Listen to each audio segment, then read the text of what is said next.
Shalom jemaat sekalian, selamat pagi. Minggu ini adalah minggu Advent ketiga dan hari ini kita menyalakan 3 lilin ungu.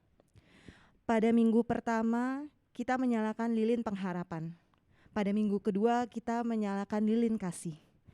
Dan hari ini kita menyalakan lilin sukacita. Satu hal yang sering kali terjadi ketika kita bersiap merayakan kelahiran Yesus, yaitu kita berharap untuk bahagia sepanjang waktu. Sukacita tidaklah sama dengan bahagia. Sukacita adalah perasaan yang lebih dalam, yang terjadi setelah mengetahui bahwa Allah mengasihi kita. Sukacita adalah mengingat Allah telah mengirim Yesus, sehingga kita tahu kasih Allah. Pada masa Advent ini, mari kita berdoa agar kita boleh mengingat kembali hadiah Allah bagi dunia, yaitu Yesus. Dan tahu sukacita yang dibawa oleh hadiah tersebut bagi semua orang.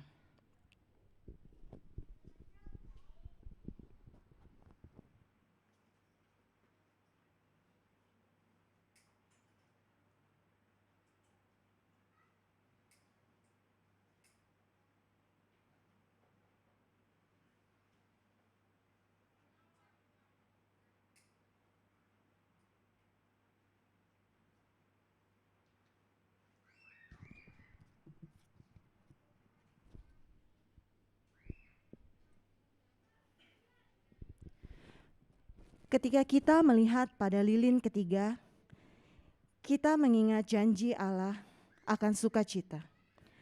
Allah berjanji mengirimkan juru selamat untuk semua orang. Hari ini kita akan menyaksikan nyanyian pujian dan sukacita Maria. Pasti ada waktu di mana Maria ketakutan, khawatir, dan sedih. Tetapi kita memiliki kata-kata sukacita Maria, bahkan di waktu ketika ia tidak yakin dengan masa depannya. Kata-kata Maria dapat menuntun kita pada sukacita Allah, bahkan ketika segalanya tidak pasti bagi kita. Lalu kata Maria, jiwaku memuliakan Tuhan dan hatiku bergembira karena Allah juru selamatku. Sebab ia telah memperhatikan kerendahan hamba-Nya. Sesungguhnya mulai sekarang segala keturunan akan menyebut aku berbahagia. Karena Yang Maha Kuasa telah melakukan perbuatan-perbuatan besar kepadaku dan namanya adalah kudus. Dan rahmat-Nya turun-temurun atas orang yang takut akan Dia. Ia memperlihatkan kuasa-Nya dengan perbuatan tangan-Nya dan mencerai-beraikan orang-orang yang congkak hatinya. Ia menurunkan orang-orang yang berkuasa dari tahtanya dan meninggikan orang-orang yang rendah. Ia melimpahkan segala yang baik kepada orang yang lapar dan menyuruh orang yang kaya pergi dengan tangan hampa. Ia menolong Israel, hamba-Nya, karena ia mengingat rahmat-Nya. Seperti yang dijanjikannya kepada nenek moyang kita, kepada Abraham dan keturunannya untuk selama-lamanya.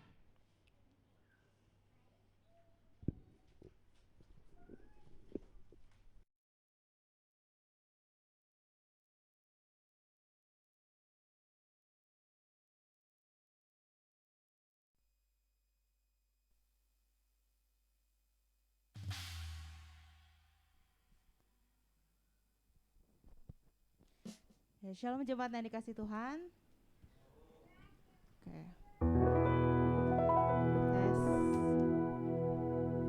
Tes. Ya jemaat sekalian, senang sekali pagi hari ini kita boleh kembali bersama berkumpul di tempat ini untuk bersama-sama datang beribadah kepada Tuhan. Sebelum kita memulai ibadah hari ini, kembali kami akan mengingatkan beberapa rules untuk mengikuti ibadah baik secara onsite maupun secara online. Yang pertama, untuk jemaat yang mengikuti ibadah secara onsite, jemaat wajib menggunakan masker di dalam ruangan ini, menjaga jarak dan tidak berkerumun, tidak keluar masuk ruang ibadah.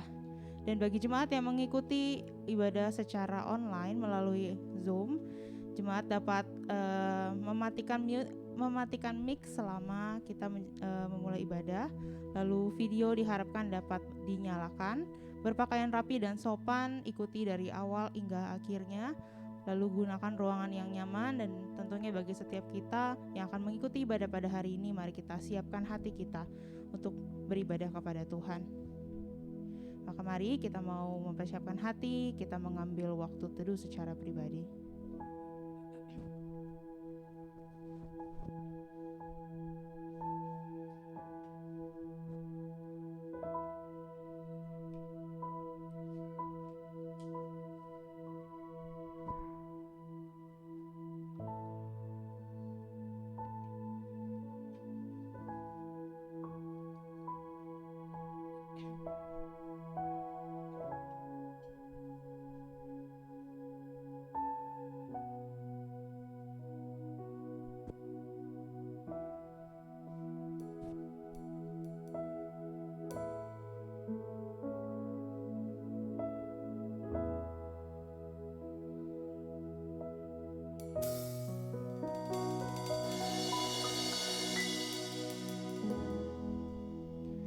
Dia memberi kekuatan kepada yang lelah dan menambah semangat kepada yang tiada berdaya. Benar sekali ya jemaat sekalian, bahwa hanya kasih Tuhanlah yang mampu menguatkan setiap kita di dalam pengharapan, dalam menghadapi hari-hari yang mungkin menurut kita melelahkan dan menyesakkan. Maka mari pagi ini kita mau datang dengan segenap hati, dengan segenap jiwa kita, memuji Dia, menikmati Dia. Yesus, permata hati kita. Mari bersama kita nyanyikan lagu ini. Dengan segenap hati dan jiwaku, ku datang padamu dalam kerinduan.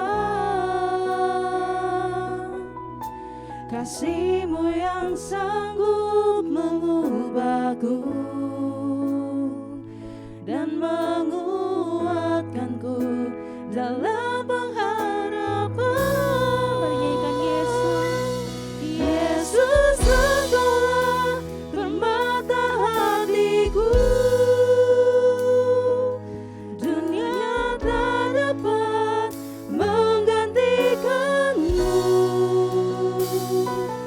Kemuliaan-Mu tercurah bagiku, menjadikanku indah dan semakin indah bagimu.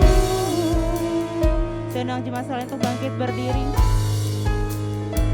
Mari kita dengan lebih sungguh kita mau datang ke hadirat Tuhan dengan segenap hati dan jiwa kita. Dengan segenap hati dan jiwaku, ku datang padamu dalam kerinduan. Kasih-Mu yang sanggup, Kasih-Mu yang sanggup mengubahku dan menguatkanku dalam pengharapan.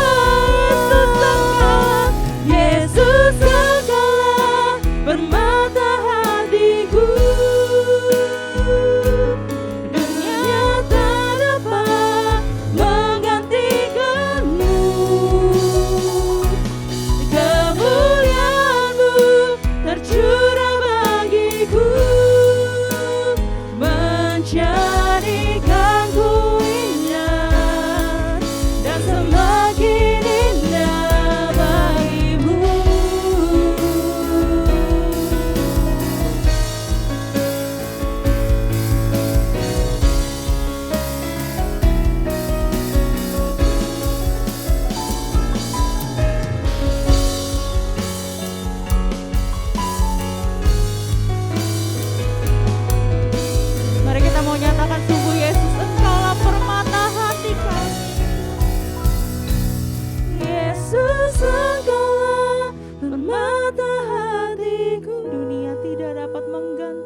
yang menjadikan kami semakin indah, semakin serupa dengan Engkau. Dan kami bersyukur ya Tuhan, pagi hari ini Tuhan memberikan kami kesempatan, Tuhan memberikan kami hati yang rindu untuk datang beribadah ke tempat ini, untuk datang beribadah kepada Tuhan. Sungguh Tuhan, kami sadar kami bukan orang-orang yang layak, kami penuh dengan dosa, kami penuh dengan celah. Tapi anugerah-Mu yang begitu besar melayakkan setiap kami. Kami mengucap syukur ya Tuhan. Dan biar Tuhan yang menolong kami, biar kami boleh fokus beribadah kepada Tuhan. Setiap pujian, penyembahan yang kami naikkan, itu boleh menyenangkan hati Tuhan. Setiap firman yang boleh kami dengar, itu boleh menjadi kekuatan lagi bagi setiap kami. Boleh menjadi pengingat lagi buat setiap kami. Boleh kami lakukan dalam kehidupan kami sehari-hari. Terima kasih Tuhan. Kami mau menyerahkan ibadah ini dari awal hingga akhirnya ke dalam tangan-Mu saja. Hanya di dalam nama Yesus kami sudah berdoa dan mengucap syukur. Amin. Ya, shalom jemaat sekalian. Ya, sudah siap untuk mengangkat suara kita lagi untuk memuji Tuhan? Amin ya. Siap. Tadi kita sudah menyanyikan ya bahwa Tuhan itu adalah permata hati kita. Kasihnya Tuhan itu tiada duanya. Dan kita juga percaya bahwa Tuhan kita kebesarannya tiada tandingannya. Amin ya. Amin. Maka mari kita mau bersama-sama menyanyikan satu pujian. Besarlah Tuhan dan layak dipuji.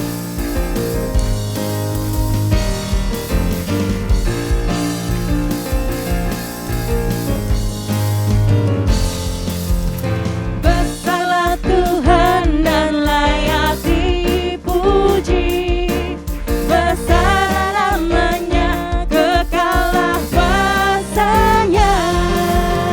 Aman berlindung dalam naungannya. Dia Allah bagi kita, di pihak kita. Terpujilah Tuhan, terbukti kuasanya. Dia telah menunjukkan kasih-Nya pada kita. Sebab Tuhan telah bangkit menyayangi kita. Terpujilah Tuhan, terpuji namanya. Yesus Allah perkasa.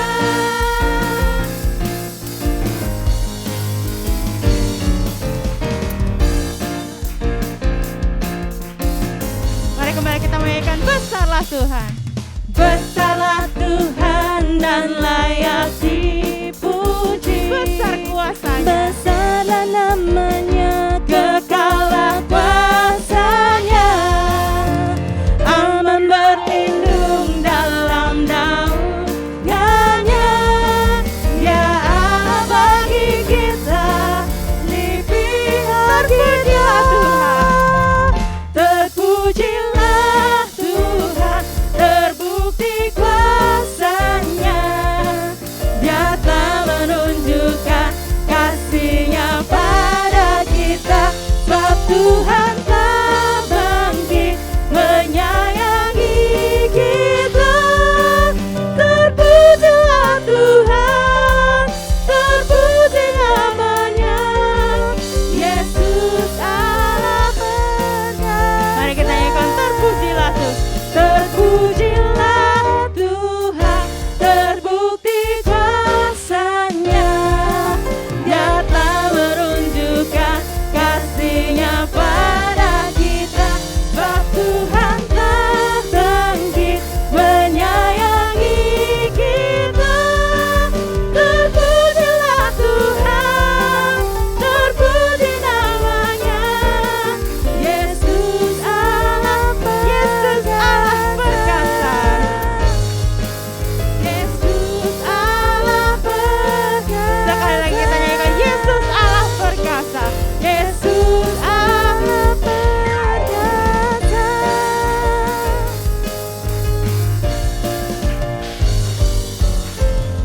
Boleh berikan sorak-sorai bagi Allah kita. Ya, kita percaya bahwa Tuhan kita adalah Tuhan yang perkasa, Tuhan yang begitu kuat. Dan maka kita percaya setiap kita anak-anaknya juga adalah anak-anak yang perkasa, anak-anak yang kuat, amin. karena semuanya datang daripada Tuhan. Maka mari kita mau bersama-sama menyatakan iman kita bahwa Tuhan, Engkaulah kuatku.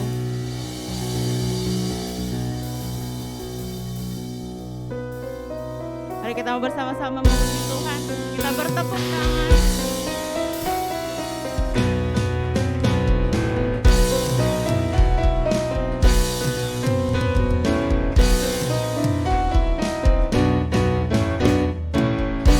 Meskipun musuh di depanku, rintangan menghadang langkahku, ku tahu sungguh Engkau bersamaku. Beribu rebah di kiriku, berlaksa di sisi kananku, ku tahu janjimu Engkau bersamaku.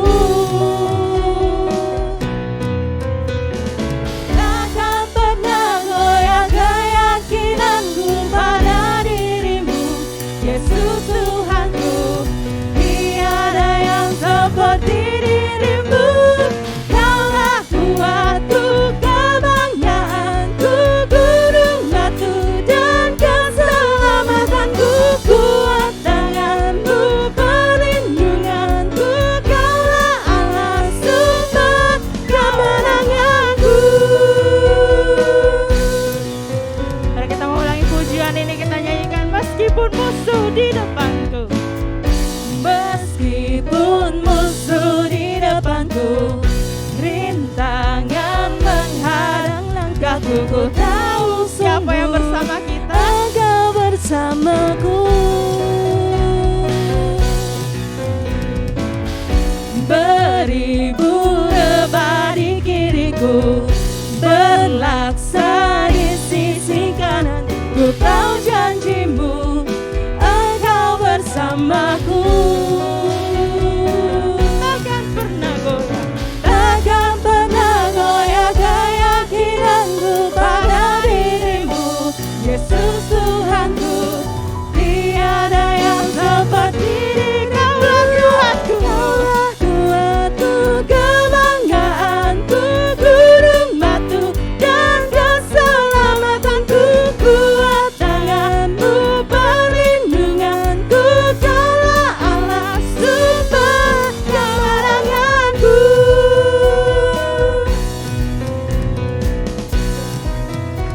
Mari kembali kita nyanyikan takkan pernah. Takkan pernah goyah keyakinanku pada dirimu, Yesus Tuhanku. Tiada yang seperti dirimu.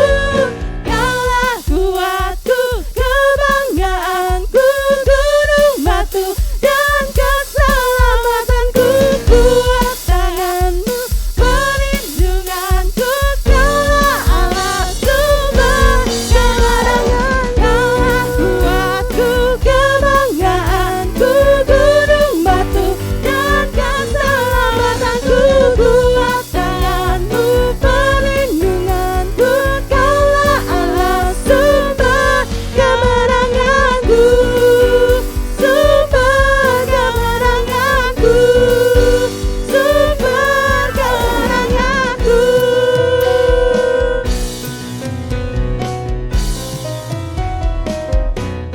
Boleh berikan sorak-sorai bagi Allah yang menjadi kekuatan setiap kita.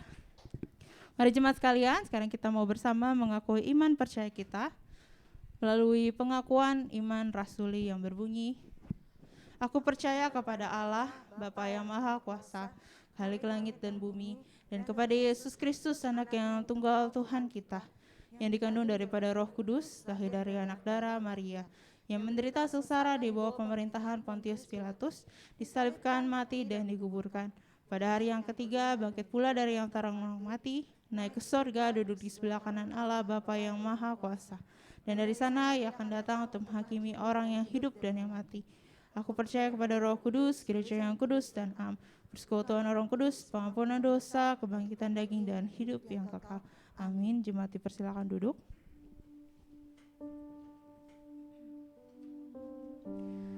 Jemaat sekalian, di dalam dunia yang sudah dipenuhi dengan kegelapan ini, Yesus datang membawa pengharapan melalui kelahirannya. Dia lahir sebagai juru selamat bagi setiap umat manusia. Dan kita percaya di dalam kehidupan kita pun yang mungkin terasa gelap, terasa tidak punya harapan, Yesus hadir dalam setiap hati kita, membawa pengharapan yang akan menguatkan setiap kita. Mari kita bersama mau menyanyikan lagu ini.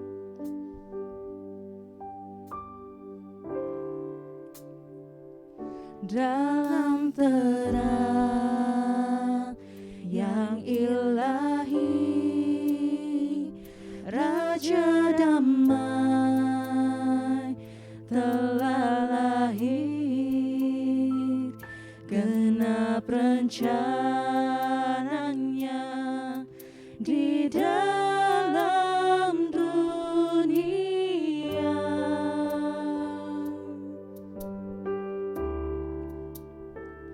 Putra Tunggal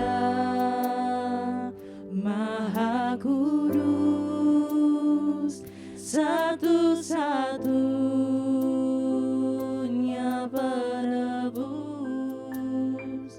datang ke dunia sebagai jawaban. Menaikkan juru selamat, Juru selamat dunia, Kristus Tuhan. Dia firman yang jadi manusia, bawa pengharapan bagi kita. Terima kehidupan yang kekal.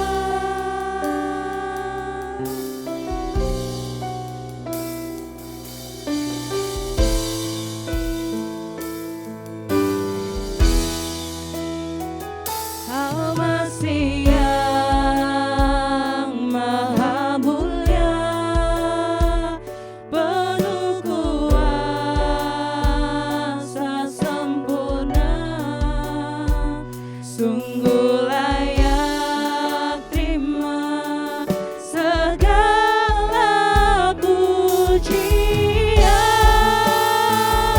mari kita panggil dia juru selamat dunia. Juru selamat dunia, Kristus Tuhan. Dia firman yang jadi manusia, bawa pengharapan bagi kita. Terima kehidupan yang kekal.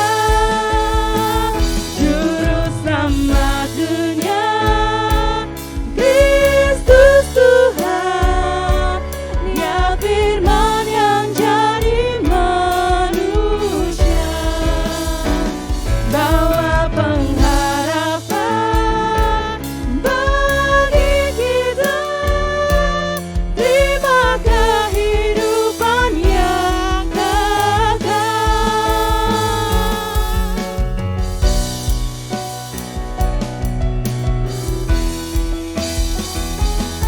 Kita percaya Tuhan sungguh adalah juru selamat kita, yang menyelamatkan kita dari maut, yang mampu menyelamatkan kita dari setiap apapun yang kita hadapi saat ini.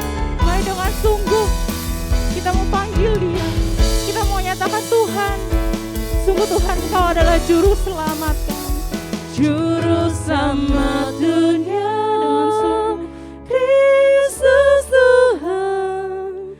Dia firman yang jadi manusia, membawa pengharapan bagi setiap kita. bawa pengharapan bagi kita. Terima kehidupan yang kekal. Juru selamat dunia, Kristus Tuhan. Dia firman yang jadi manusia, bawa pengharapan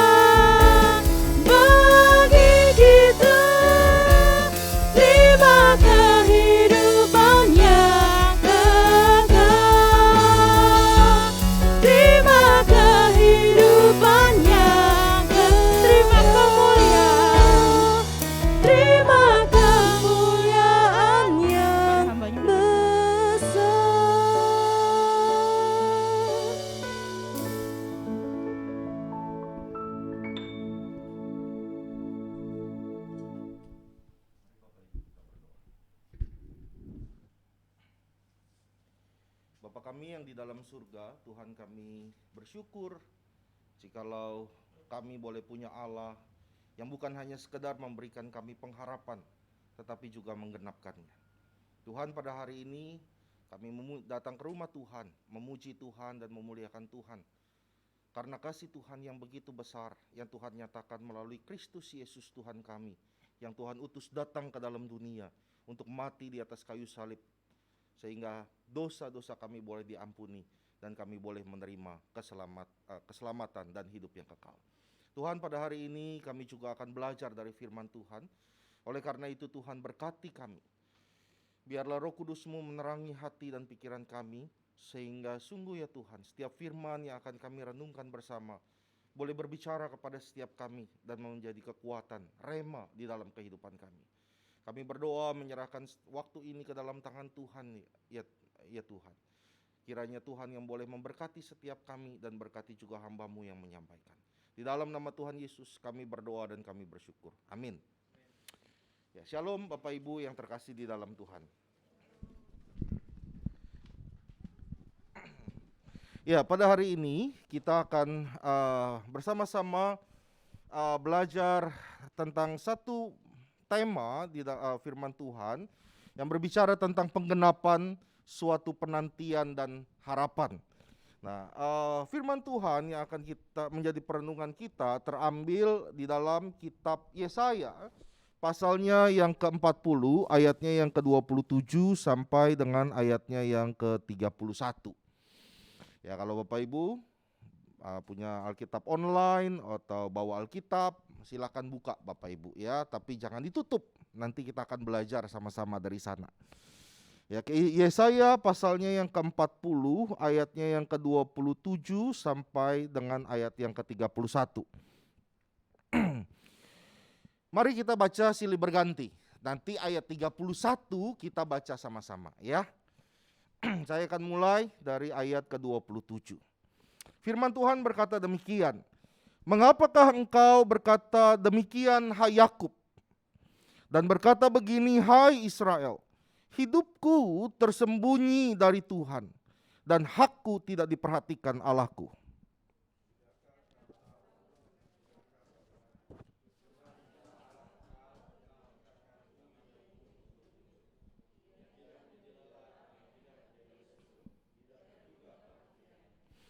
Dia memberikan kekuatan kepada yang lelah dan menambah semangat kepada yang tiada berdaya.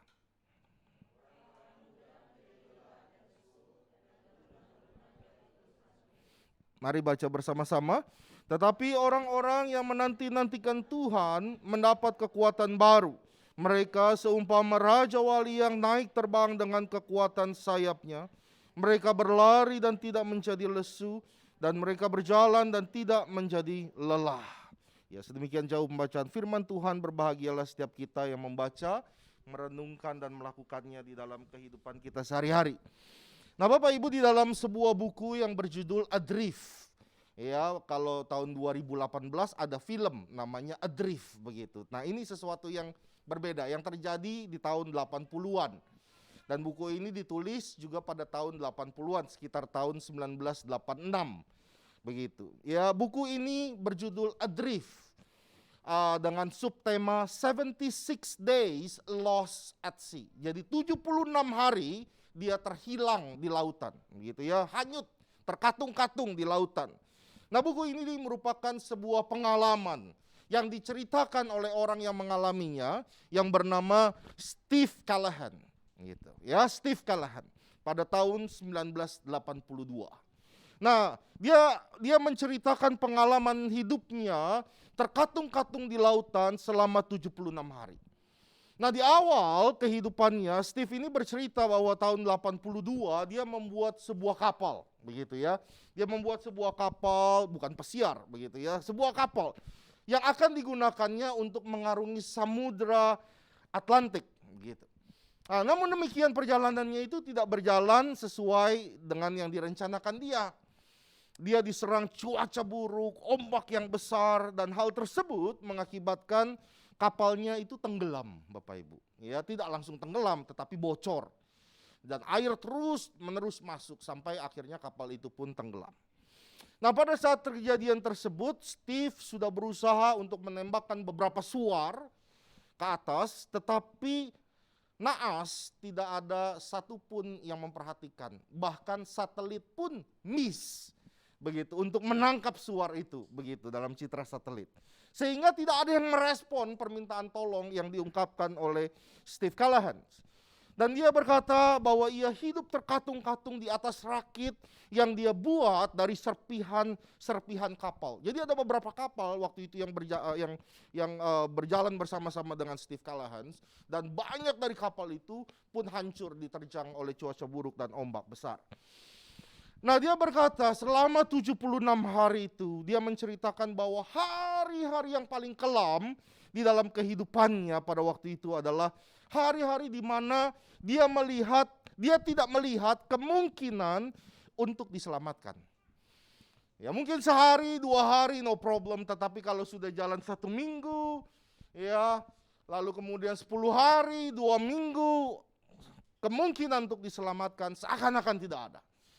Lalu bukan hanya dia tidak melihat kemungkinan untuk diselamatkan, dia tidak melihat kemungkinan juga untuk mencapai sebuah pulau. Dia betul-betul berada di tengah-tengah samudera. Dan kemudian dia juga tidak melihat ke sebuah kemungkinan bahwa akan ada sebuah kapal yang besar yang melihat dia dan kemudian menyelamatkan dia. Even though di akhir 76, di hari ke-76 itu dia ditemukan oleh seorang nelayan. Begitu, saat dia terkatung-katung mendekati sebuah pulau, lalu ada nelayan melintas dan dia ditemukan dan dia diselamatkan.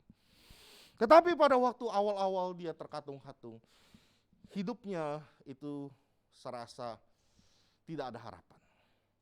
Tetapi dia berkata bahwa dia mampu bertahan. Dia mampu untuk mengarungi semuanya itu.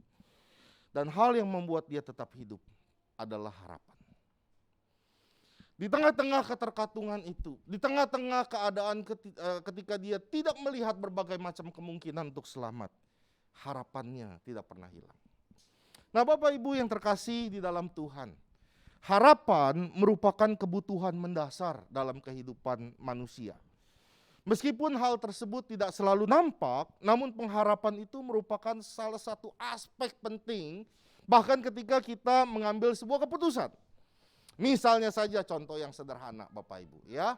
Bapak Ibu tadi pagi bangun, ya. Waktu Bapak Ibu bangun tidur begitu ya, dan Bapak Ibu memutuskan, oh iya nanti saya sebelum jam 10 saya harus tiba di gereja, saya mau beribadah kepada Tuhan. Lalu Bapak Ibu memutuskan, oh iya saya harus mandi dahulu, begitu ya. Ini urusan mandi, urusan sederhana Bapak Ibu ya, urusan sehari-hari begitu. Tetapi pertanyaannya Bapak Ibu, apa yang membuat Bapak Ibu memutuskan untuk mandi dulu sebelum ke gereja? Pernah pikir? Nggak pernah ya. Itu sesuatu yang wajar, ya habit lah begitu ya, daily routine begitu, sesuatu yang hari-hari kita jalani begitu. Ya namanya habis bangun tidur begitu ya, supaya badan lebih fresh, ya, lalu kita mandi begitu. Bapak Ibu pernah pikir kenapa Bapak Ibu putuskan untuk mandi sebelum pergi ke gereja? Kenapa nggak usah? Kenapa Bapak Ibu tidak perlu mandi lah, langsung aja pergi ke gereja begitu? Atau tidak perlu mandi lah, langsung aja pergi ke toko, pergi ke tempat kerja, atau pergi ke sekolah. Ya, waktu saya mengajar di sekolah itu kadang kita punya tugas Bapak Ibu ya, kalau pagi itu kita harus sambut siswa-siswa SD ini ya. Kadang kita lihat nih ada siswa, waduh rambutnya berantakan begitu ya, matanya kemana begitu, kayak rohnya itu belum terkumpul Bapak Ibu ya. Kalau ditanya udah mandi belum begitu, karena dia bangun telat begitu, langsung saja papa mamanya bawa dia langsung ke sekolah begitu. Tapi Bapak Ibu berbeda dengan kita ya. Kita mungkin bisa bangun lebih awal, lalu kita mandi. Kenapa kita mandi, Bapak? Mungkin beberapa alasan yang bisa kita katakan. Oh ya, saya harus mandi dulu supaya saya tidak bau, begitu. Waktu saya datang ke gereja, orang yang dekat sama kita cium bau tubuh kita harum. Mungkin kita pakai parfum. Nah, lalu kemudian mungkin supaya lebih segar, supaya lebih fresh begitu ya. Jadi kalau saya datang ke gereja, saya memuji Tuhan, dengar firman Tuhan, saya nggak ngantuk. Kenapa? Karena saya sudah mandi, jadi sudah lebih segar, lebih fresh. Nah, Bapak Ibu, jawaban-jawaban ini terkesan seperti biasa, daily routine, hal yang biasa, hal yang normal. Tetapi Bapak Ibu pernah nggak perhatikan kata yang saya ucapkan? Supaya. Ya, kata supaya, Bapak Ibu itu bukan sebuah kata yang bukan hanya menunjukkan, oh iya kalau saya mandi maka saya menjadi bersih. Kalau saya mandi maka saya menjadi wangi. Bukan hanya bicara tentang akibat dari perbuatan mandi itu. Tetapi Bapak Ibu, kata supaya itu juga berbicara tentang apa? Tujuan dan harapannya. Jadi waktu saya mandi, saya berharap orang yang dekat dengan saya akan mencium saya wangi. Orang yang dekat dengan saya tidak akan terganggu dengan bau tubuh saya. Kenapa? Karena saya mandi. Jadi waktu kita melakukan sesuatu, kita bukan hanya melakukan sesuatu itu karena kita perlu lakukan itu, tetapi ketika kita melakukan, kita punya harapan, Bapak Ibu. Harapan yang bertujuan untuk Bapak Ibu, sesuai dengan apa yang menjadi keinginan kita. Nah, urusan mandi itu hanyalah salah satu contoh sederhana, Bapak Ibu, yang sesuatu yang mungkin kita tidak pernah pikir secara serius begitu ya. Mandi doang begitu. Tetapi Bapak Ibu, hal itu menunjukkan bahwa hidup manusia itu sebetulnya digerakkan oleh yang namanya pengharapan. Saat saudara menikah, punya anak, lalu kasih nama, ketika nama itu diberikan, ada harapan, bukan? Nggak mungkin Bapak Ibu cuman kasih nama itu sekedar nama, asal lewat aja begitu ya. Sehingga ada beberapa orang yang bersikap seperti itu Bapak Ibu. Tetapi di balik itu pun dia punya sebuah harapan. Mengapa? Saya penggemar klub bola Bapak Ibu ya. Jadi kadang saya suka lihat berita-berita bola begitu. Nah, salah satu klub yang saya suka itu di Liga Inggris, Liverpool Bapak Ibu ya. Nah, jadi menarik, ada sebuah berita, ada orang tua yang menamakan anaknya itu Liverpool FC 1982. 1892. Jadi itu Liverpool FC 1892. 1892 itu tahun berdirinya itu klub. Begitu. Saya bayangkan kalau dia di sekolah gimana ya? Ipul begitu ya. Dipanggilnya seperti apa? 1892 begitu ya. Tetapi waktu dia memberikan nama itu karena apa? Supaya anak itu jadi sama seperti klub itu yang sukses. Begitu. Tetapi kita nggak mungkin begitu juga kan ya. Persija Jakarta begitu ya. Atau apa begitu namanya begitu. Tetapi Bapak Ibu, orang tua memberikan nama kepada anaknya dengan sebuah harapan. Bahwa nanti anak ini akan menjadi seperti ini. Ada harapan di sana Bapak Ibu. Atau Bapak Ibu ketika Bapak Ibu yang masih muda memutuskan untuk melanjutkan studinya, kuliahnya, jurusan apa yang saya mau ambil, jurusan apa yang saya mau capai. Bapak Ibu, orang-orang yang berhasil, orang-orang yang sukses, ketika dia kuliah, dia tahu jurusannya apa, itu yang dia mau ambil, itu yang dia mau kerjakan. Kenapa? Ketika dia mengambil itu, harapannya dia akan berhasil, dia akan sukses dalam hidupnya. Waktu saya melayani di sebuah gereja, Bapak Ibu ya, salah satu ketua majelis kami begitu ya, dia salah satu pimpinan di Astra begitu. Waktu dia pertama kali mau memutuskan untuk kuliah, dia lihat berbagai macam jurusan. Tetapi ada satu jurusan yang sepi peminat. Ya, jurusan apa? Teknik mesin pada waktu itu. Ya, tahun 70-an, 80-an begitu. Belum ada orang, teknologi mungkin atau industri otomotif belum sehebat sekarang ini Bapak Ibu. Tetapi waktu itu dia sudah mencermati bahwa ke depan nanti ini akan menjadi salah satu tolok ukur perekonomian sebuah negara. Wah, jadi dia apa? Meskipun sepi peminat dia ambil. Dan ternyata betul Bapak Ibu. Jadi Bapak Ibu lihat ya, ada anak-anak muda yang saya layani di gereja tersebut ditanya, kamu kenapa ambil jurusan sastra Jepang? Begitu ya, banyak dari mereka yang sastra Jepang Bapak Ibu. Ya, sastra Jepang kenapa? Ya pengen ikut aja begitu. Jadi apa? Nggak jadi apa-apa sekarang Bapak Ibu. Kenapa? Karena dia tidak punya harapan. Dia tidak punya pandangan ke depan, Bapak Ibu. Nah Bapak Ibu, ketika kita bahkan memutuskan untuk menikahi pasangan kita, ketika kita memutuskan untuk membuka usaha, bisnis, kenapa kita buka usaha bisnis ini, kenapa kita buka usaha tersebut, ketika saudara memutuskan berinvestasi terhadap sesuatu, bahkan ketika saudara memutuskan untuk menabung atau menghabiskan uang yang saudara miliki, semuanya itu dilakukan dengan sebuah harapan yang kita miliki di dalam hati dan pikiran kita. Ya. Oleh karena itu seseorang pernah berkata begini Bapak Ibu, a person can live 40 days without food, 4 days without water, 4 minutes without air, and only 4 seconds without hope. Artinya seseorang itu bisa hidup tanpa makanan itu selama 40 hari. Ya, lalu kemudian dia bisa bertahan hidup tidak minum hanya 4 hari. Tetapi dia hanya mampu bertahan 4 menit tanpa oksigen, tanpa udara, Bapak Ibu. 4 menit Bapak Ibu tahan nafas langsung biru-biru semuanya. Ya, tetapi dia berkata apa? 4 detik saja engkau tidak punya harapan, maka hidupmu berakhir.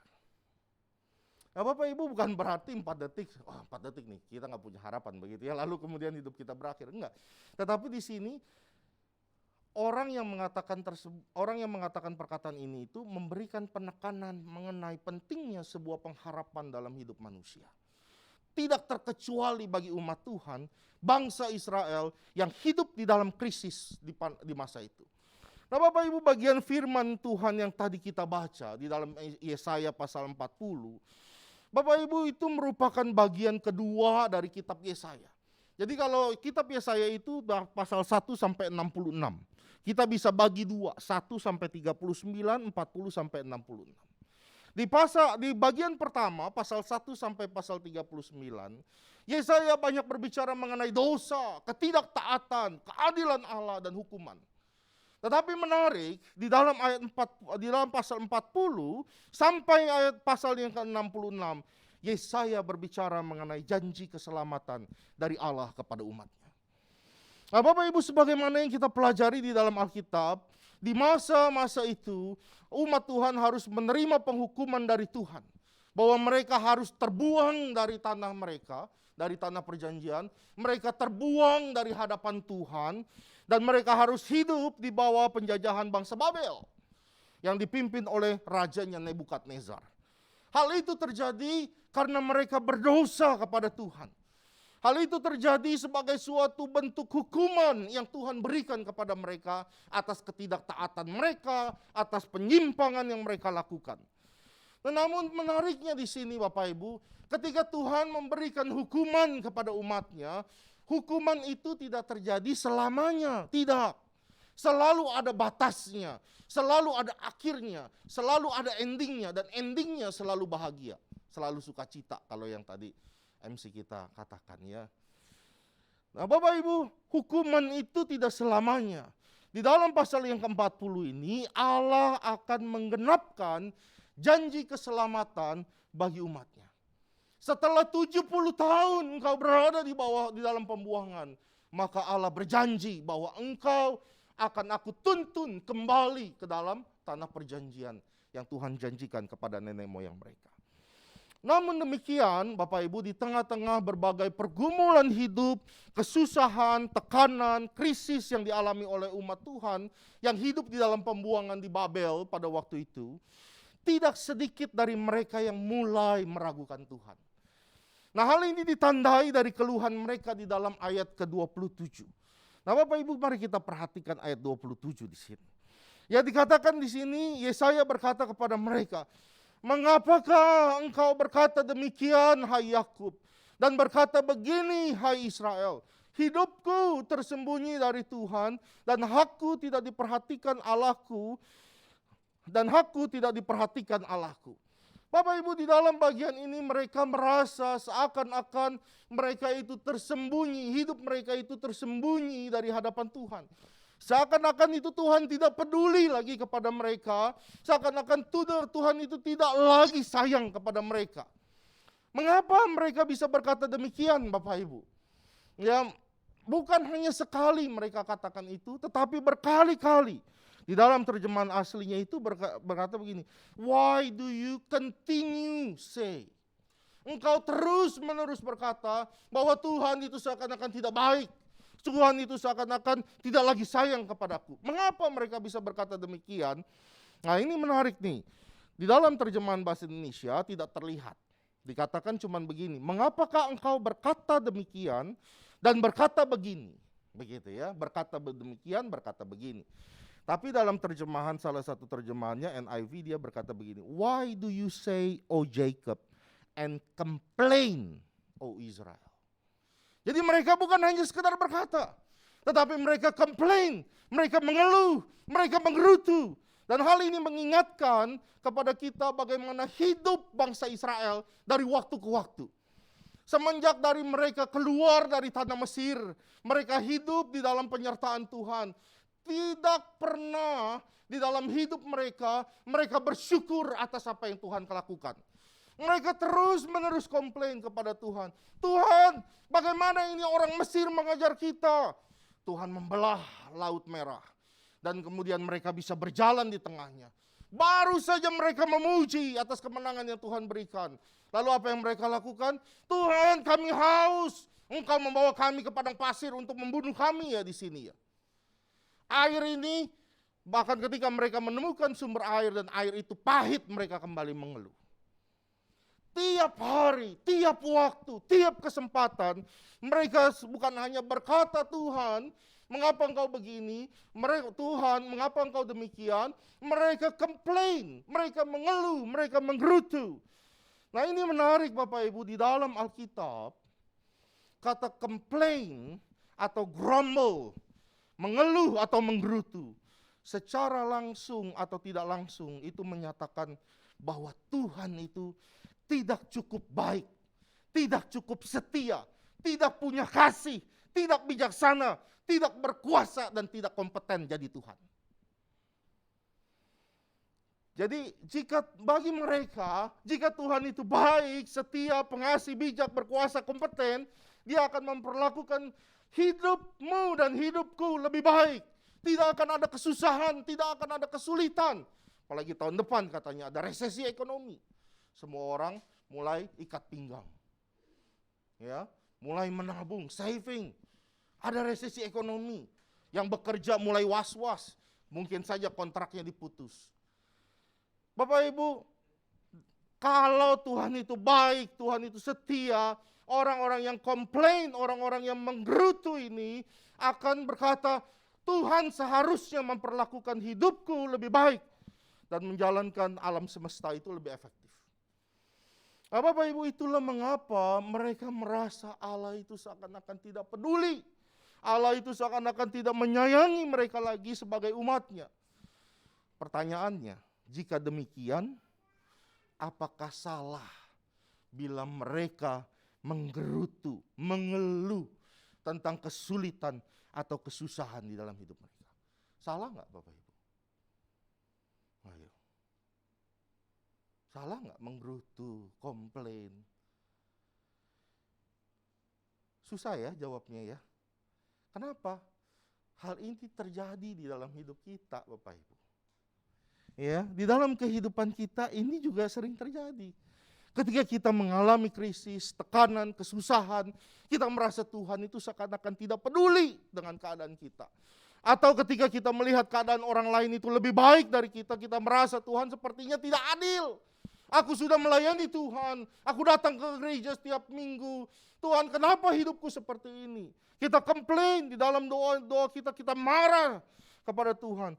Kenapa? Karena ketika kita berdoa, sepertinya Tuhan itu tidak mendengar doa-doa kita. Kalau demikian, salah enggak kita mengeluh sama Tuhan? Apakah salah ketika kita berdoa, kita berkata, Tuhan di mana Engkau? Salah enggak? Atau pertanyaan ini dibalik. Apa yang salah dari sikap yang demikian? mengeluh, komplain.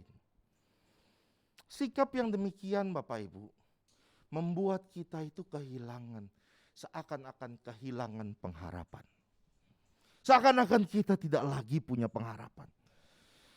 Saya ingin mengatakan bahwa boleh nggak komplain? Boleh. Boleh nggak mengerutu? Boleh.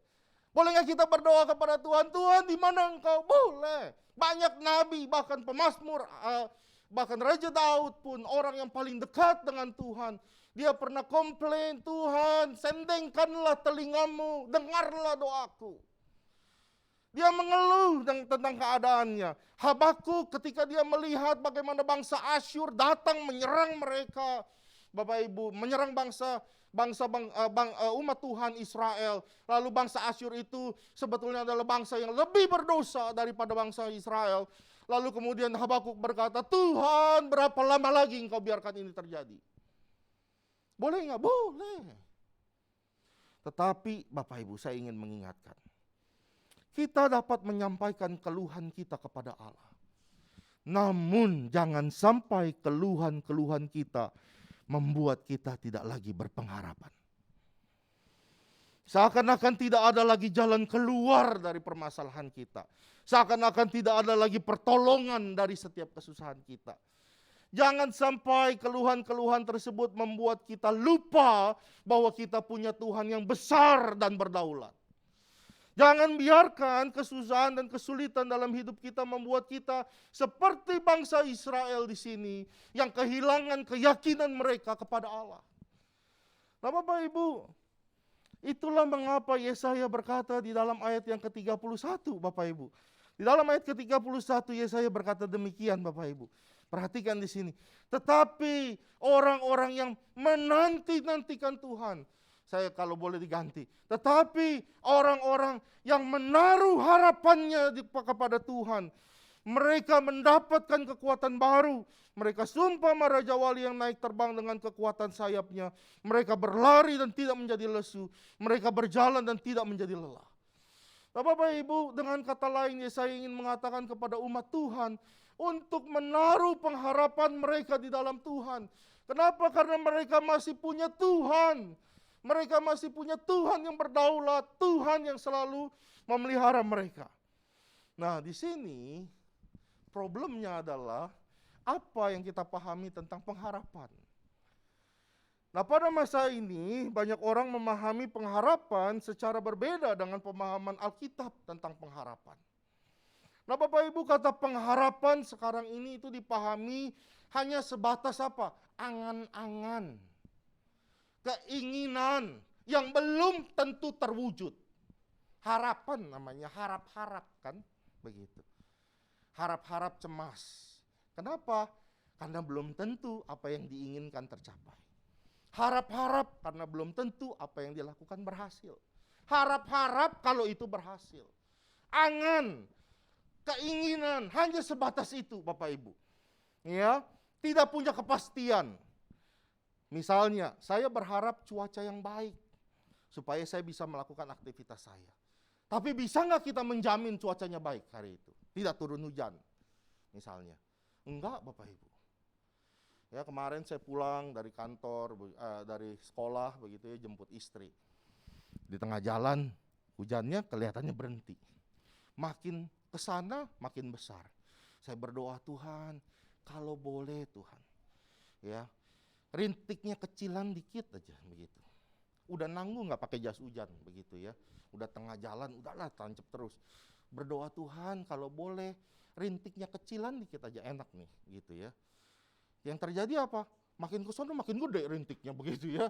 Makin basah semuanya begitu. Hanya apa? Harapannya itu hanya sebatas angan-angan Bapak Ibu. Saya berharap ya kalau pria ketemu wanita begitu ya, saling suka, wah dia harap-harap kalau dia senang kepada saya. Waktu kita buka bisnis, kita berharap bisnis saya itu berjalan dengan baik.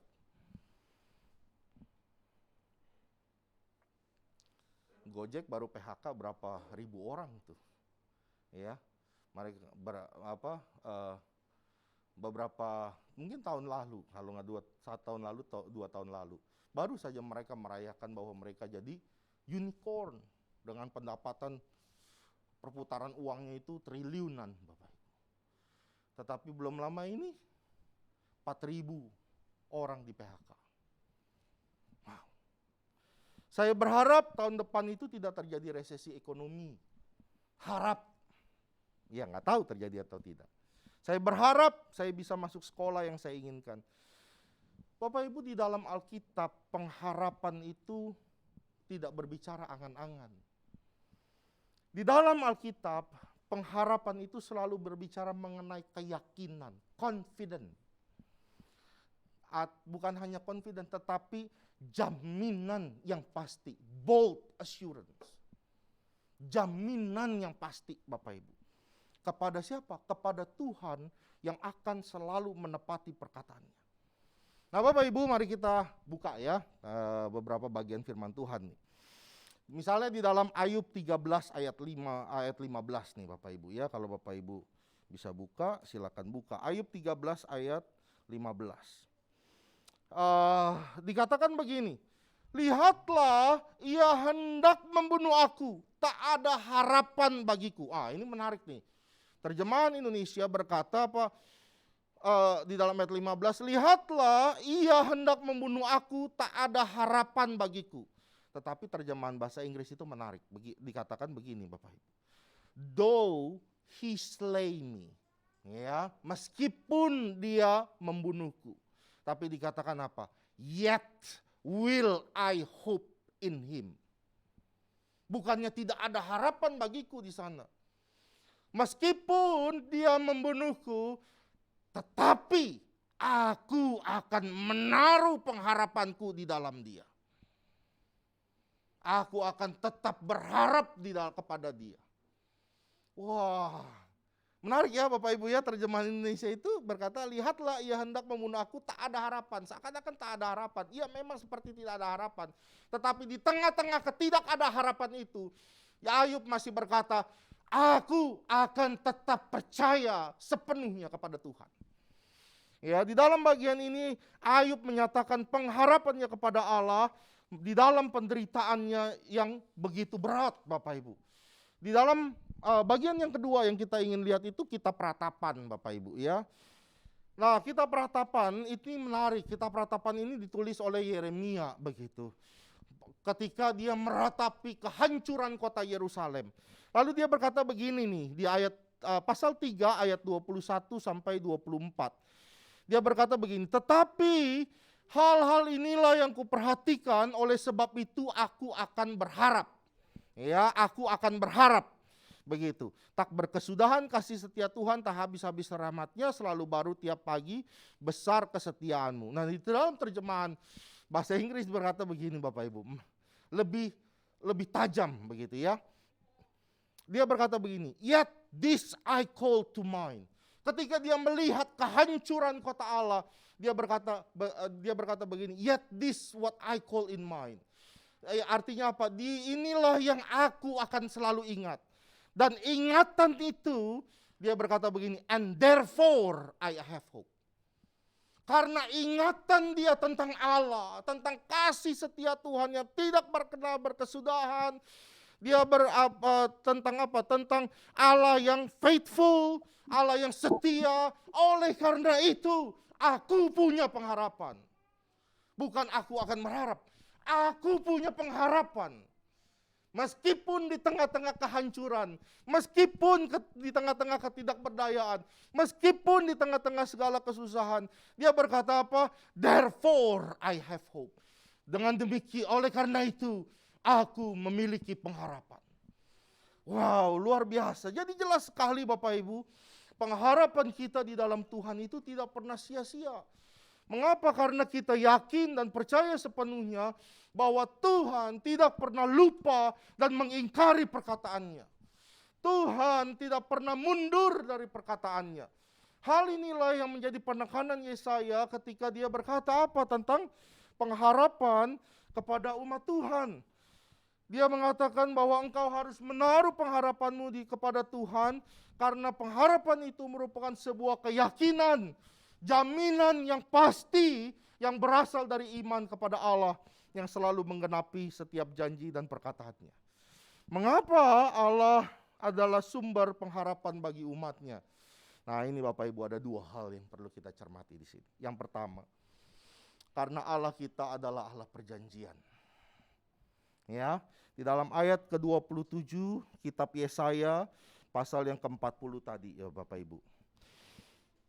Ini menarik nih Bapak Ibu. Di dalam bagian ini Yesaya berkata begini. Mengapakah engkau berkata demikian? Hai Yakub.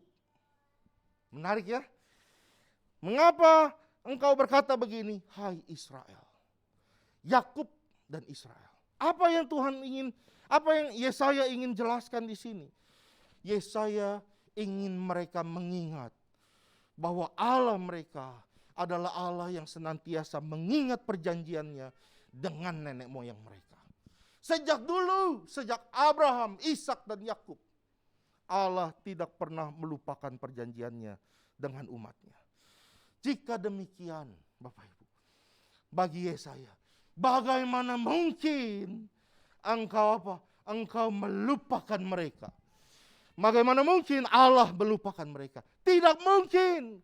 Karena Allah adalah Allah yang setia terhadap perjanjiannya. Dengan menggunakan nama Yakub, umat Tuhan itu diajak kembali mengingat kasih setia dan kebaikan Tuhan di dalam perjalanan hidup mereka.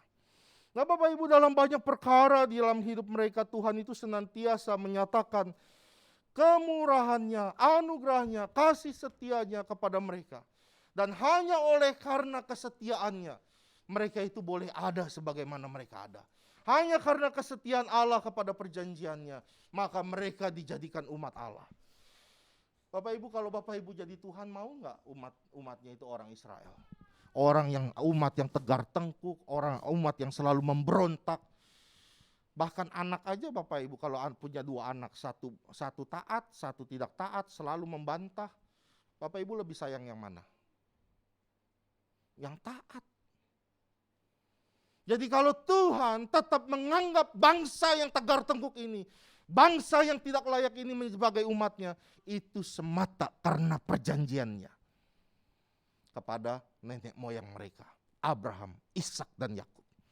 Nah Bapak Ibu, hal ini menjadi jaminan bagi kita sebagai umat Tuhan nih. Ya, Allah yang kita percaya itu Allah yang memegang perjanjiannya. Dan Allah sudah membuat perjanjiannya dengan kita sebagai tiap orang percaya. Melalui siapa? Melalui Tuhan kita Yesus Kristus. Nah Bapak Ibu, melalui Tuhan Yesus kita memiliki perjanjian dengan Allah. Di dalam perjanjiannya itu Allah berjanji apa? Bahwa ketika engkau percaya, setiap orang yang percaya kepada Yesus, maka dia akan menjadi anak-anak Allah. Nah Bapak Ibu, anak-anak Allah itu bukan hanya sekedar sebutan Bapak Ibu. Tetapi itu adalah sebuah apa? Sebuah jaminan bahwa Allah tidak akan pernah melupakan kita anaknya. Karena dia adalah Bapa kita. Yang kedua Bapak Ibu, Allah adalah sumber pengharapan karena Allah adalah Allah yang kekal. Ayat yang ke-28 berkata begini, tidakkah kau tahu, tidakkah kau dengar, Tuhan ialah Allah kekal. Nah ada dua hal yang perlu kita perhatikan di sini Bapak Ibu. Kekal berarti Allah itu tidak pernah berubah. Dari dulu, sekarang, sampai selamanya Allah tetaplah Allah. Jika dahulu Allah mengasihi umatnya, maka sekarang pun Allah akan selalu mengasihi umatnya. Di masa yang akan datang pun Allah pun tetap akan mengasihi umatnya. Hal ini sekali lagi menjadi jaminan bagi kita. Bapak Ibu, kalau dia dulu melakukan pekerjaan besar dalam kehidupan umatnya, berkali-kali dia menyatakan keselamatannya kepada umatnya, Bapak Ibu, maka dia pun akan memberikan kelepasan bagi kita. Di dalam segala perkara yang kita hadapi, Allah yang dulu menyelamatkan umatnya, Allah itu juga yang akan membebaskan umatnya. Dan sampai ke depan nanti pun, Allah akan terus memberikan kebebasan kepada umatnya. Yang kedua, kekal juga berarti tidak berawal dan tidak berakhir. Artinya apa? Dia adalah sumber segala sesuatu. sumber dari segala sesuatu. Itulah mengapa di dalam ayat yang ke-28 itu dikatakan, ia tidak menjadi lelah dan tidak menjadi lesu. Kenapa? Karena dia adalah sumber dari segala sesuatu. Dia adalah sumber kekuatan. Dia adalah sumber semangat. Itulah mengapa dia di dalam ayat 29 Yesaya berkata apa? Dia memberi kekuatan, dia menambah semangat. Kenapa? Karena dia punya segala sesuatu. Dia punya kekuatan itu. Nah Bapak Ibu, karena dia adalah sumber, maka hal itu pun menjadi jaminan bagi kita yang berharap kepada Allah. Bahwa di dalam segala sesuatu yang terjadi dalam hidup kita, kita percaya kita dapat melalui semua itu. Karena Allah yang adalah sumber dari kekuatan dan kuasa kita, tidak pernah habis, tidak pernah berkurang. Bapak Ibu yang terkasih di dalam Tuhan, di bulan Desember ini kita sekali lagi merayakan Natal, ya. Merayakan Natal nih. Banyak ornamen, banyak pesta diskon online di mall begitu ya. Nah, Bapak Ibu, tetapi yang kita perlu perhatikan di sini Natal bukan hanya sekedar perayaan tentang kelahiran Tuhan Yesus ke dalam dunia. Tetapi Natal adalah bukti dari pengharapan yang pasti, bukan angan-angan, tetapi pengharapan yang pasti. Kelahiran Tuhan Yesus adalah penggenapan Allah atas janji dan perkataannya kepada semua umat manusia yang berdosa, bahwa dia akan mengutus seorang juru selamat yang akan menyelamatkan dari dosa, menyelamatkan kita dari dosa.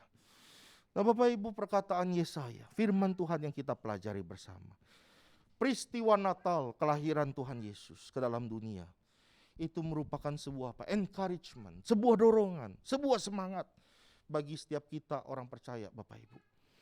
Terkadang kesusahan, kesulitan di dalam kehidupan kita itu terasa begitu besar dan berat. Ya, tetapi kita di sini diingatkan kembali bahwa Allah yang kita percaya adalah Allah yang setia kepada perjanjiannya. Allah yang kita percaya adalah Allah yang kekal, yang tidak pernah berubah, yang menjadi sumber kekuatan kita. Oleh karena itu Bapak Ibu, ketika kita berdoa, biarlah kita berdoa dengan sebuah apa? Sebuah keyakinan yang pasti bahwa Tuhan bekerja. Ketika kita membaca firman-Nya, ketika kita membaca janji-janjinya, kita amini, kita percaya, kita berharap kepada Dia bahwa Tuhan tidak pernah mundur dari janjinya. Segala sesuatu boleh terjadi Bapak Ibu. Resesi ekonomi boleh terjadi tahun depan. Tetapi kita percaya bahwa Tuhan akan memberikan kita kekuatan seumpama Raja Wali yang naik terbang. Ini menarik nih. Bukan waktu dia kepak-kepak sayap Bapak Ibu. Raja Wali itu kalau dia terbang, dia jarang sekali kepak sayap. Dia cukup melebarkan sayapnya dan dia bisa melayang. Ya, ini seperti apa? Mengingatkan kita seperti apa Bapak Ibu? Mengingatkan kita seperti apa? Seperti kasih Bapa kepada anaknya. Ketika anaknya susah, maka dia menggendong anaknya. Dia membawa anaknya berjalan melalui setiap perkara dalam hidupnya. Nah Bapak Ibu yang terkasih di dalam Tuhan, kita bisa mengalami kesulitan, kita bisa mengalami kesusahan. Tetapi biarlah peristiwa Natal, firman Tuhan pada hari ini mengingatkan kita bahwa kita punya Allah yang setia terhadap janjinya.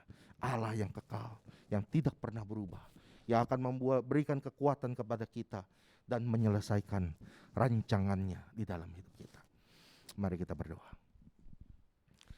Bapa kami yang di dalam surga, Tuhan, kami bersyukur untuk firman-Mu pada hari ini, yang sekali lagi mengingatkan kami bahwa hidup kami memiliki pengharapan yang pasti di dalam Tuhan. Karena Tuhan tidak pernah lupa terhadap janjinya. Tuhan tidak pernah selalu menggenapi perkataannya. Tuhan tidak pernah berubah. Kasih-Mu dari dulu sampai sekarang, sampai di masa yang akan datang, selalu sama, selalu baru setiap hari. Tuhan, oleh karena itu, mungkin kami punya pergumulan, mungkin kami punya kesusahan, tetapi janganlah biarkan kesusahan itu Tuhan mengambil pengharapan kami di dalam Tuhan. Biarlah di tengah-tengah segala hal yang tidak pasti, kami menaruh harapan kami kepada Tuhan yang selalu menggenapi janjinya. Terima kasih Tuhan, berkati jemaat-Mu di tempat ini, di dalam nama Tuhan Yesus kami berdoa. Amin.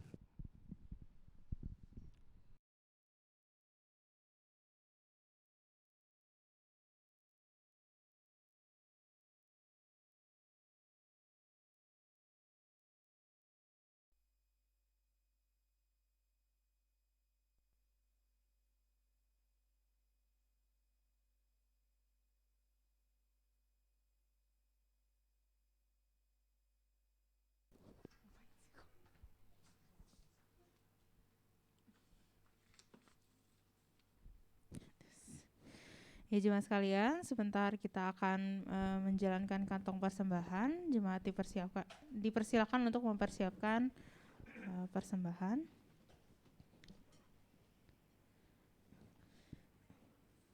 Mari bersama kita mau menyanyikan satu pujian, Selamat Selamat Datang.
Mari kita bersatu di dalam doa.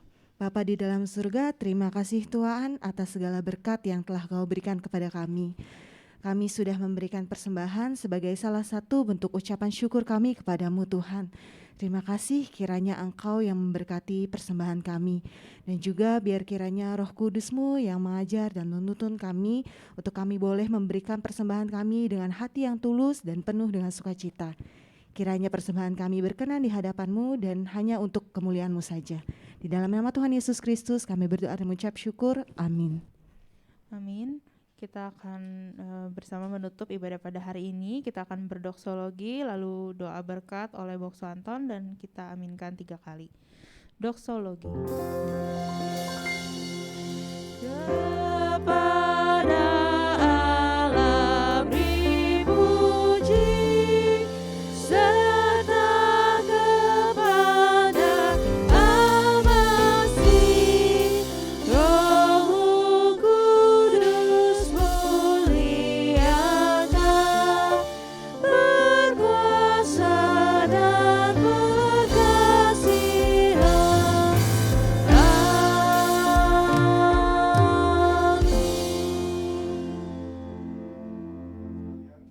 Pulanglah dan terimalah berkat Tuhan.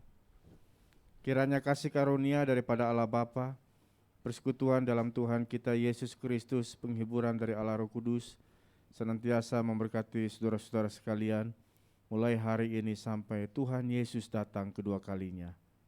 Amin.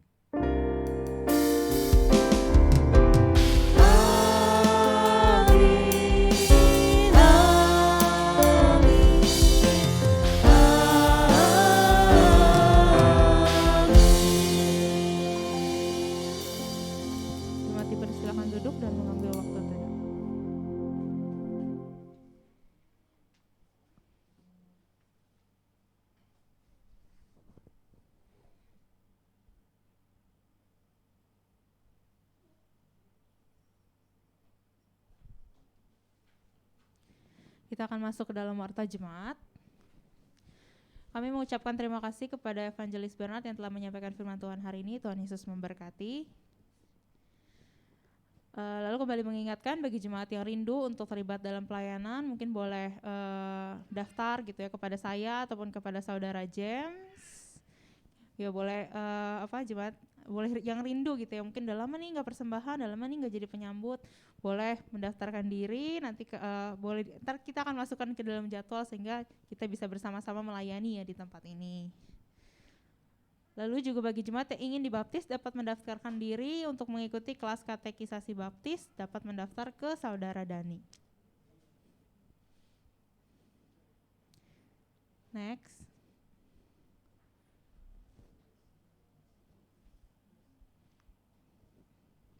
Lalu untuk kebutuhan peralatan pelayanan, untuk peningkatan pelayanan dalam ibadah dibutuhkan 2 unit LCD projector Epson dengan spek yang sudah terlihat di slide dengan harga kurang lebih 14 juta untuk 1 unitnya. Jadi ini untuk 1 unit di ruang aula ibadah utama dan 1 lagi untuk di sekolah minggu. Next. Bagi jemaat yang ingin berpartisipasi dalam pembelian LCD projector ini dapat memberikan persembahan kasih dengan keterangan PK LCD. Amplopnya dapat diambil di belakang atau jemaat ingin mempersiapkannya dulu di rumah juga boleh dimasukkan ke kantong persembahan saja saat kantong persembahan dijalankan. Nah, untuk puji Tuhan untuk kebutuhan peralatan pelayanan sudah terkumpul berapa nih? 7.300.000 ya, sudah terkumpul 7.300.000 per hari ini. Bagi jemaat yang rindu juga untuk terlibat dalam pelayanan ini boleh menyalurkannya gitu ya melalui amplop PKLCD tersebut. Next. Nah, untuk persembahan syukur, nah ini bisa jadi mungkin bisa dinotis juga ya sama kita semua kalau untuk nomor rekening BCA-nya ini baru. Jadi jemaat sekalian, untuk transfer persembahan maupun persembahan pembangunan dapat ditransfer melalui nomor rekening yang tertera. Mungkin jemaat yang di rumah mau foto dulu di Zoom-nya silakan. Yang di sini juga mau foto dulu, nomor rekeningnya berubah ya. Jadi nomor rekening tersebut atas namanya Meliana atau Mevi Wiani.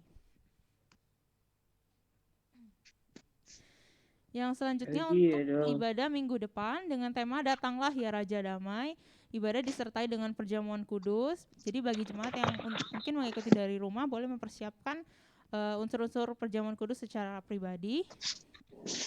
Lalu ibadahnya seperti biasa jam 10 pagi tanggal 18 Desember dengan pembicaranya Pendeta Chin Kisen.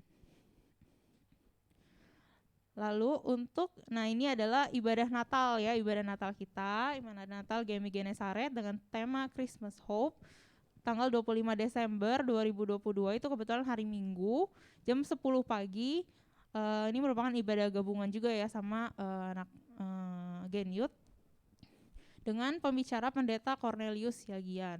Nah, jemaat untuk ibadah Natal ini kita sudah tidak melakukan ibadah secara hybrid.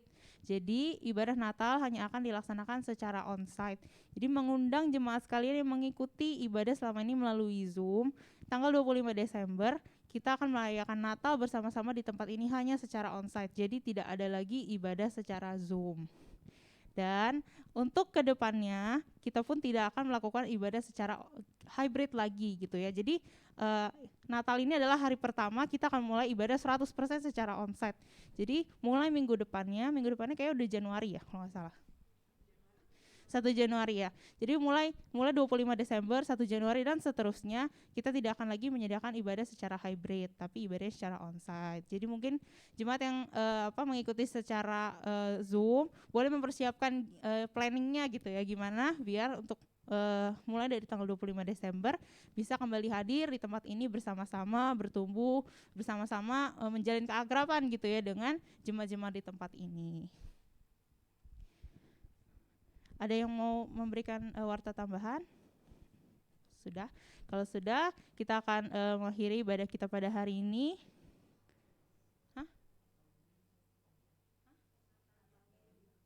Oh, minggu depan ada Natal Gen Youth di tempat ini untuk remaja. Jadi buat Bapak Ibu mungkin yang punya anak remaja boleh diajak untuk mengikuti ibadah Natal Gen Youth minggu depan jam 8 pagi. Itu saja wartanya untuk hari ini. Selamat hari Minggu, Tuhan Yesus memberkati. Jangan lupa bersalaman dengan kanan kiri depan belakang.